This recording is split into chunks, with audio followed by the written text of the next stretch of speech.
Itu dasarnya di mana ya Pak Menteri? Di Undang-Undang APBN, Pak, setahu saya. Saya baca ini Pak, Undang-Undang APBN. Nah ini angka-angka sendiri saja, Pak Menteri nggak firm menurut saya. Maka karena itu tidak perlu sebetulnya ribut-ribut di masyarakat. Karena toh juga uangnya ada.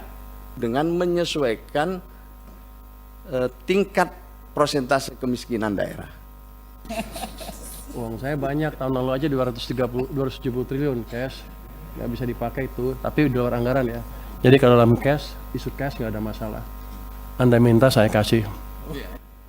Terima kasih Ketua Rapat yang terhormat pimpinan DPR, pimpinan Komisi 8, Komisi 9, yang terhormat Pak Menteri beserta jajarannya.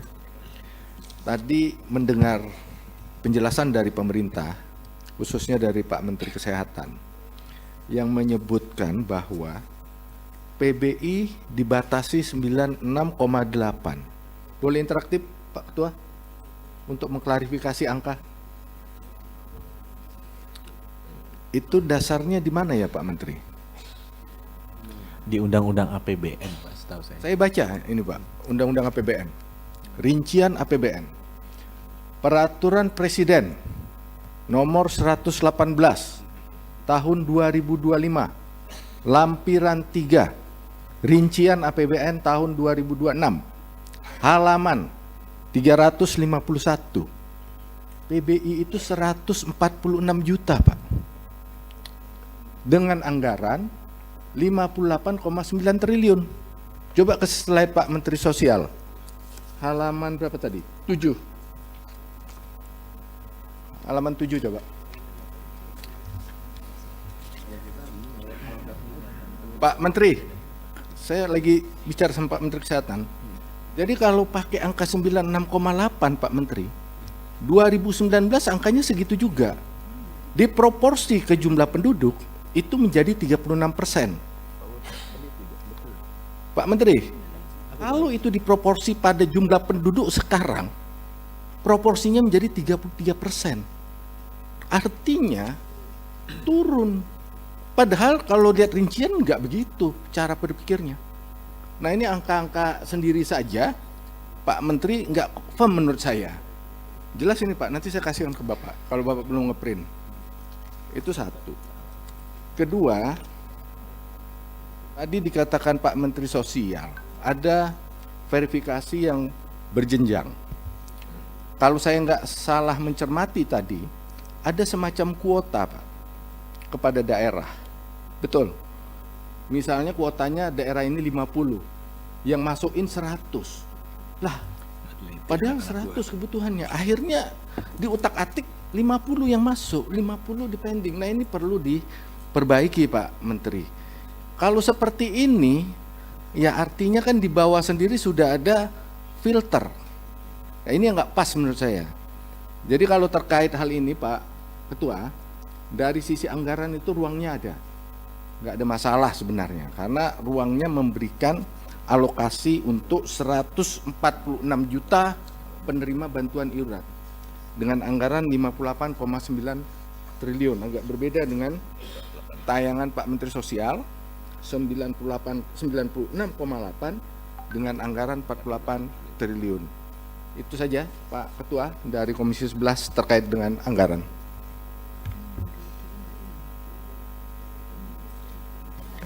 Komisi 8.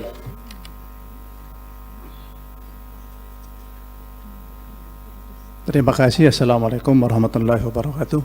Yang terhormat pimpinan Profesor Dr. Suni Tas Muhammad, Ibu Sari, Pak Saan, para Menteri BPS, Menteri Sosial, Menteri Kesehatan, Menteri Keuangan, Bappenas, dan BPJS Kesehatan. Komisi 8 tentu tidak bicara PBI, tapi bicara mengenai DTSN dan bantuan sosial. Di Komisi 8 kami mendorong Menteri Sosial untuk memperbaiki DTSN kita. Menurut kami,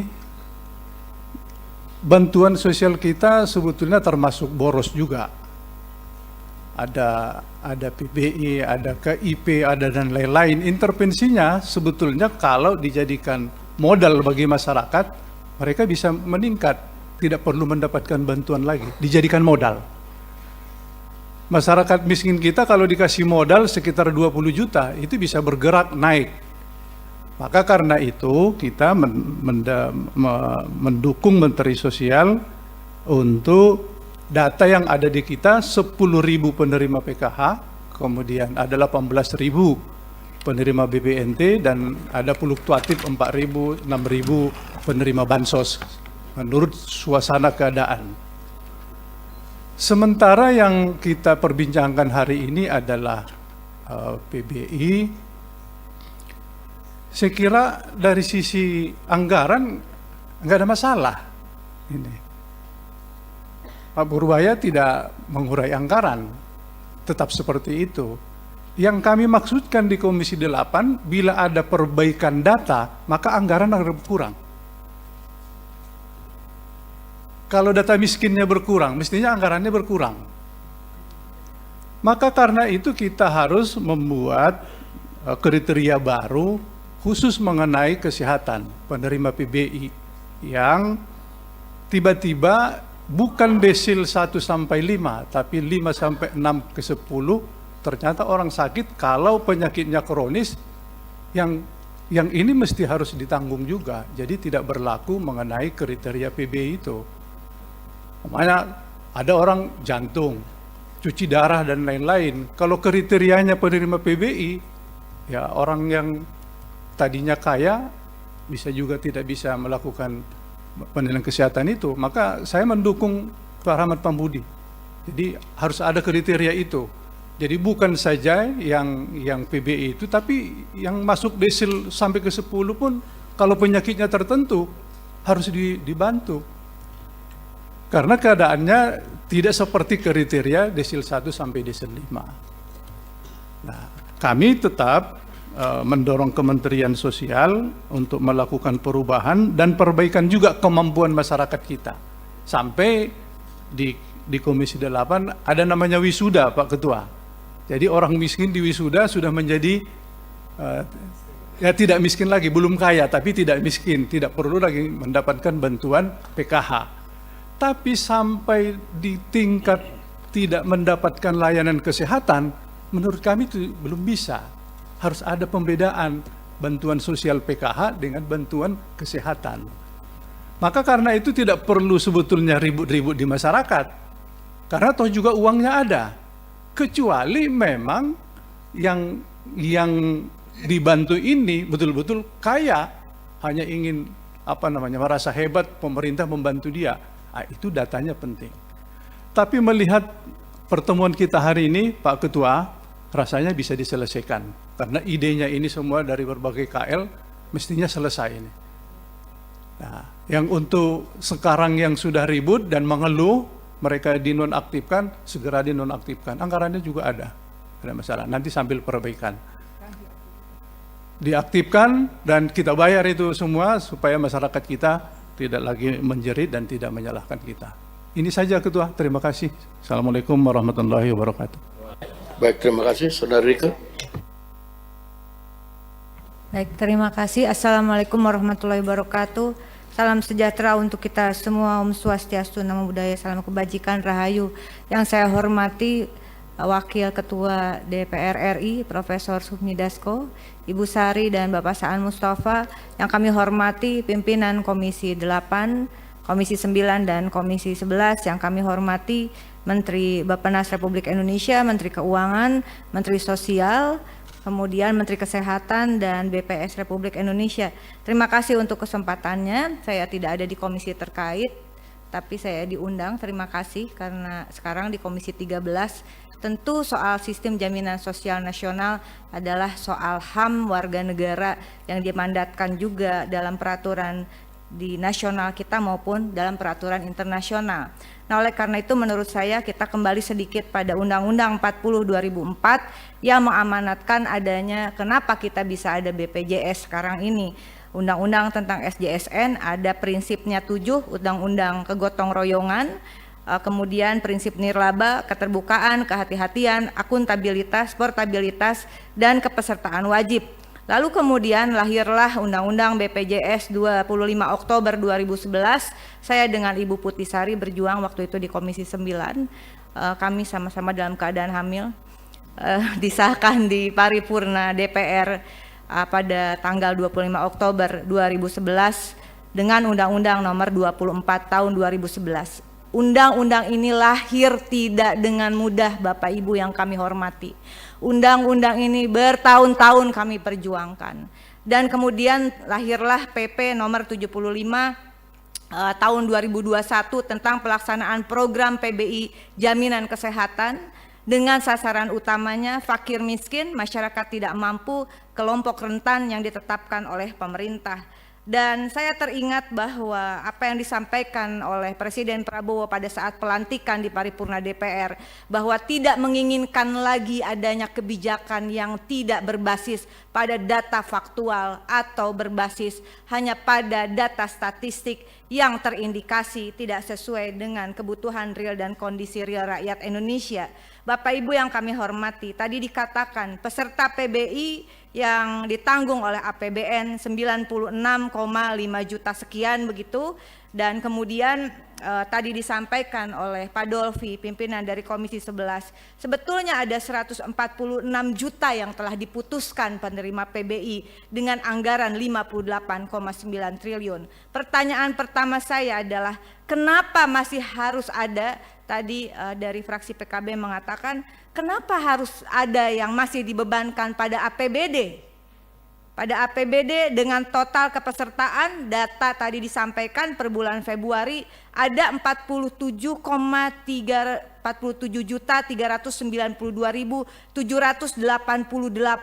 orang masih dibebankan kepada APBD. Padahal di dalam APBN sudah diamanatkan 146 juta dan yang telah dialokasikan 96,515 juta. Artinya keseluruhan peserta PBI saat ini adalah 143.908.093 peserta. Dikalikan jumlah penduduk Februari saat ini, kalau di googling, ini juga datanya belum pasti, tapi anggaplah benar 287,041161 jiwa. Artinya dengan prinsip yang tadi sasaran utama penerima bantuan iuran, dari 143,98 juta jiwa, artinya jumlah penduduk miskin Indonesia saat ini 50,31%. Bapak Menteri Keuangan, tentu ini bukan kondisi yang baik-baik saja. Kalau dikalikan ya, apakah ini data yang faktual? Karena kalau 50,31%, saya mohon masukan dari senior-senior Komisi 11, dari semua yang hadir di sini, apa kategori negara kita jika 50,31% tidak mampu? Sehingga menurut saya ini juga sangat tidak baik. Bagaimana sebetulnya Presiden Prabowo berupaya agar anggaran itu turun langsung ke desa, agar pendataan itu sebetulnya harus dimulai dari desa. Oleh karena itu izin saya merekomendasikan, pertama saya sepakat reaktivasi peserta yang dinonaktifkan tadi segera, karena ini mohon izin pimpinan, mereka sangat, ini persoalan nyawa. Ada 120.472 orang kali 42.000 kali 3 bulan hanya 15,179 miliar, bukan uang kita. APBN bukan uang saya, bukan uang kita, uang rakyat. Saya kira cukup ini. Saya yakin Pak Purbaya juga akan mengatakan tadi cukup karena sudah dialokasikan, sebetulnya tinggal diturunkan. Yang kedua adalah benahi ekosistem data yang terintegrasi mulai dari desa dan kelurahan. Saya yakin bahwa anggaran tepat sasaran, jika data tepat sasaran, basis anggaran adalah data dasar negara begitu. Karena itu saya dalam hal ini mengapresiasi khususnya kepada Bapak Prof. Dasko yang menginisiasi adanya prolegnas prioritas 2026 tentang RUU 1 Data Indonesia yang diinisiasi oleh DPR RI khususnya Balik Republik Indonesia. Demikian pimpinan, sekali lagi mohon dukungannya kita untuk membenahi data negara karena kita percaya bahwa di balik angka dalam data negara ada nasib dan nyawa jutaan rakyat yang dipertaruhkan. Ini bukan soal deretan angka. Kita bekerja di sini, saya yakin pimpinan, bukan sekedar untuk menghitung secara teknis deretan angka, datasen dan sebagainya. Keberhasilan kita bukan apa yang ditayangkan dalam PowerPoint, tapi keberhasilan kita ketika kita sejalan dengan Presiden Prabowo bahwa anggaran itu harus berbasis pada data agar pembangunan programnya semua terukur, terarah dan tepat sasaran, termasuk bagi peserta penerima bantuan iuran. Terima kasih. Wallahul muwaffiq ila aqwamit thoriq. Wassalamualaikum warahmatullahi wabarakatuh. Waalaikumsalam. Menteri Sosial dulu, baru Menteri Keuangan. Terima kasih pimpinan. Terima kasih atas saran, atas masukan, atas kritik, dan beberapa catatan dari para anggota Dewan. Pertama, judul besarnya memang transformasi bangsa. Dan secara khusus dimulai dengan transformasi data. Ini yang penting, dimulai dari transformasi data. Kalau datanya akurat, maka intervensi kita akan tepat sasaran. Dan kita sungguh tahu bahwa data ini adalah sesuatu yang krusial. Kenapa? Karena setiap hari ada yang meninggal, setiap hari ada yang lahir, setiap hari ada yang menikah, setiap hari ada yang pindah tempat, setiap hari ada yang naik kelas, setiap hari ada yang turun kelas. Ini sangat krusial, jadi mungkin data hari ini dengan data besok sudah sangat berubah. Ini yang perlu kita sadari bersama. Termasuk tadi ketika disinggung soal data yang 120 dengan 106. Data kami 106 itu adalah setelah kita sesuaikan dengan yang meninggal. Jadi 120 itu kemudian kita cek ulang dan tinggal 106 setelah kita lakukan penelusuran yang meninggal. Jadi 106 yang dari catatan kami. Ya. Itu satu. Jadi ini Bapak Izin, Ibu, Pak. Berarti data yang terbaru yang terupdate 106 itu ya? 106 yang terakhir. Berarti anggarannya jauh lebih kecil lagi dari 15 miliar berarti itu ya?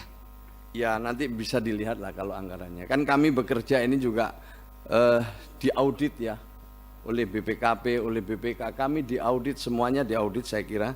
Jadi itu bisa dilihat dengan baik secara seksama nanti. Jadi yang pertama memang sekali lagi data ini sangat krusial. Dan untuk itulah menindaklanjuti Inpres nomor 4 itu selama 1 tahun terakhir ini kami berjibaku. Termasuk utamanya dengan pemerintah daerah. Dan sekarang kita udah masuk ingin melibatkan desa. Karena jalur formal ini Bapak Ibu sekalian sangat penting. Meskipun belum semua daerah menyadari arti strategis dan pentingnya kita benar-benar peduli sama data ini. Itu yang pertama. Jadi kami terus terang bukan hal yang mudah, tapi kami akan melakukan sekuat tenaga sesuai dengan kemampuan dan kewenangan yang kami miliki.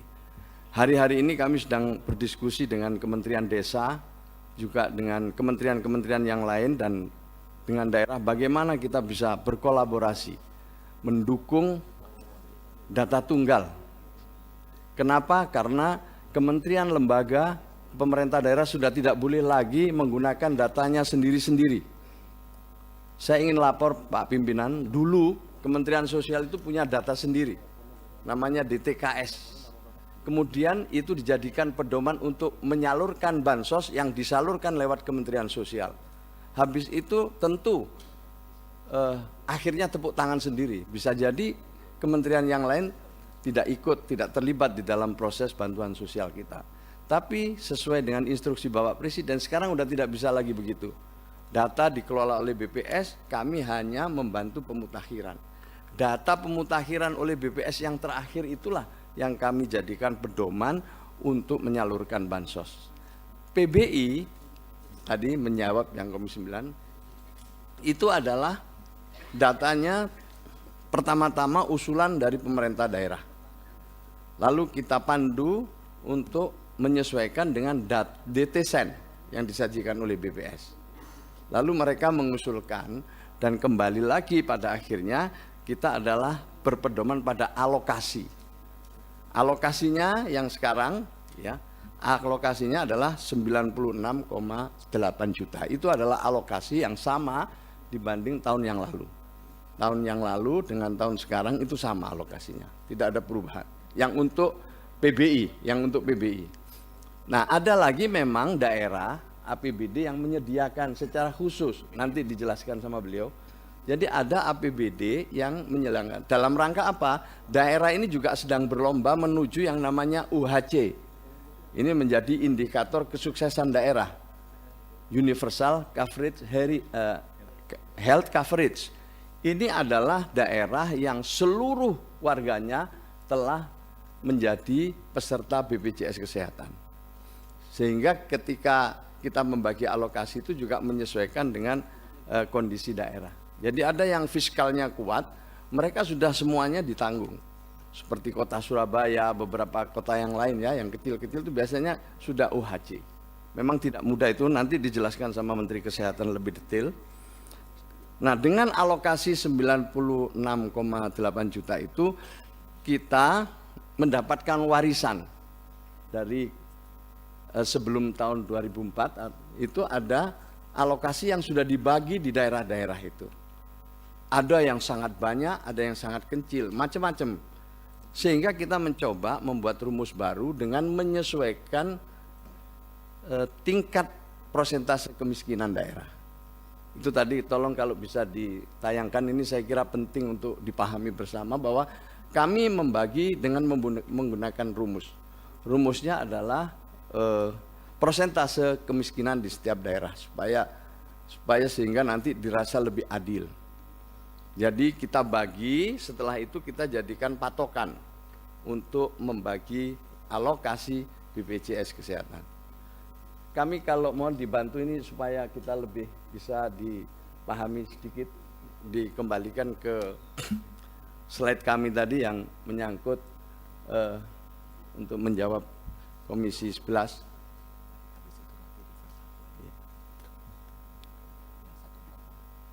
Ya nanti setelah ini langsung sambil menunggu slide Bapak Ibu sekalian, yang diprioritaskan adalah desil 1 sampai desil 5. Desil itu adalah 10% dari penduduk Indonesia. Kalau misalnya desil 1 berarti yang paling bawah secara ekonomi menurut ukuran BPS. Jadi ada 10%. Desil 2 tentu adalah 10% pada ranking kedua sampai seterusnya desil 10. Nah, kita prioritaskan dalam peraturan Kementerian Sosial itu sementara desil 1 sampai desil 5.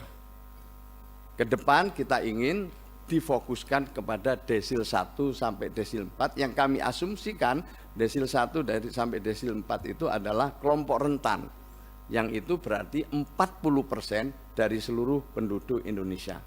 Tapi karena kita harus akui data ini belum sepenuhnya akurat, kita masih beri kelonggaran supaya transformasinya itu landai, ya, transformasinya itu landai. Nah, Bapak Ibu sekalian yang saya hormati, kaitannya dengan yang disampaikan soal antisipasi terhadap kelompok-kelompok yang memerlukan layanan secara terus-menerus, seperti termasuk yang cuci darah itu, kami sudah menindaklanjuti hasil keputusan, hasil rapat kita tahun 2025 di Komisi 9 dengan menerbitkan keputusan menteri. Tadi sudah saya singgung di depan, keputusannya itu yang memberikan kelonggaran kepada mereka-mereka yang memerlukan perawatan secara terus-menerus untuk otomatis direaktivasi. Jadi keputusan menterinya sudah ada. Ini Pak Ketua Komisi 11, ini rumus kami yang merah itu rumus kami. Jadi bisa dilihat gitu, Sumatera Barat dapatnya sangat tinggi, sementara Kalimantan Timur waktu itu kecil sekali. Nah, maka itu kita naikkan pelan-pelan. Kita juga tidak langsung mengurangi habis sesuai garis merah, tapi kita naikkan pelan-pelan secara bertahap supaya tadi tidak ada kejutan-kejutan, dan ini adalah kesempatan kami bersama daerah untuk melakukan yang namanya ground check bersama dengan BPS. Kemudian berikutnya yang ingin kami sampaikan bahwa saya kira usulan sangat baik dari Pak Menteri Kesehatan, didukung oleh Menteri Keuangan dan didukung oleh Bapak Ibu sekalian, bagaimana selama 2 sampai 3 bulan, khusus yang penyakit kronis tadi adalah 3 bulan, tapi yang normal 2 bulan berlakunya setelah kami tanda tangani. Ini juga akan memudahkan BPJS. Insya Allah segera akan kami proses. Mungkin Pak Menteri Kesehatan mau nambahkan, silakan. Karena masih ada kaitannya Pak Wakil Ketua, ini karena ditanya Pak Dolfi. Memang yang Pak Dolfi lihat itu keseluruhan anggaran Pak. Subsidi BPJS untuk 146,4 juta orang. Yang tadi saya sebutkan adalah bagian dari itu Pak Dolfi. Itu adalah subsidi untuk peserta PBI sebesar 96,8 juta. Ada kategori lain yaitu subsidi PBPU, Pak. Ini besarnya 49,6 juta. Sehingga kalau di total jumlahnya seperti yang Bapak bilang tadi. Jadi angka 146,4 adalah satu kategori PBI 96,8 juta, dua kategori PBPU sebesar 49,6 juta. Bedanya apa Pak? Kalau PBI itu pemerintah mensubsidi 100%. Iuran 42.000 per bulan, dan itu disalurkan melalui Kementerian Kesehatan. Kalau PBPU subsidinya parsial, Rp7.000 dari 42.000, di mana 4.800 melalui Kementerian Kesehatan, 2.200-nya melalui Pemda. Nah mungkin yang Bapak lihat tadi karena Bapak di anggaran, Bapak melihat keseluruhannya. Kami di Kemenkes kita melihatnya yang di PB aja. Demikian Pak. Baik, clear ya. Jadi perbedaan antara yang APBN dengan yang Pemda. Oke, mungkin tambahan sedikit dari Kementerian Keuangan sebelum saya tawarkan kesimpulan. Terima kasih Pak Ketua. Mungkin saya hanya ada penjelasan sedikit tentang pertanyaan Ibu dari Komisi 9 tadi. Kenapa uang dari Kementerian Keuangan seret katanya. Jadi kita sudah alokasikan iuran untuk PBI JK tahun 2026 itu sebesar 56,464 triliun. Yang 46,464 triliun itu sudah masuk dalam DIPA Kementerian Kesehatan dan sudah siap digunakan. Betul Pak? Yang 10 triliun lagi juga dalam DIPA Kementerian Kesehatan, ini masih diberikan catatan diblokir menunggu dasar kebijakan lebih lanjut. Jadi tergantung Kementerian Kesehatan maunya apa, mau diapain, kita belum clear. Mau dipakai dia untuk membiayain PBI atau menaikkan modal iuran, terserah. Tapi sampai sekarang belum putus. Begitu keluar besok saya bayar.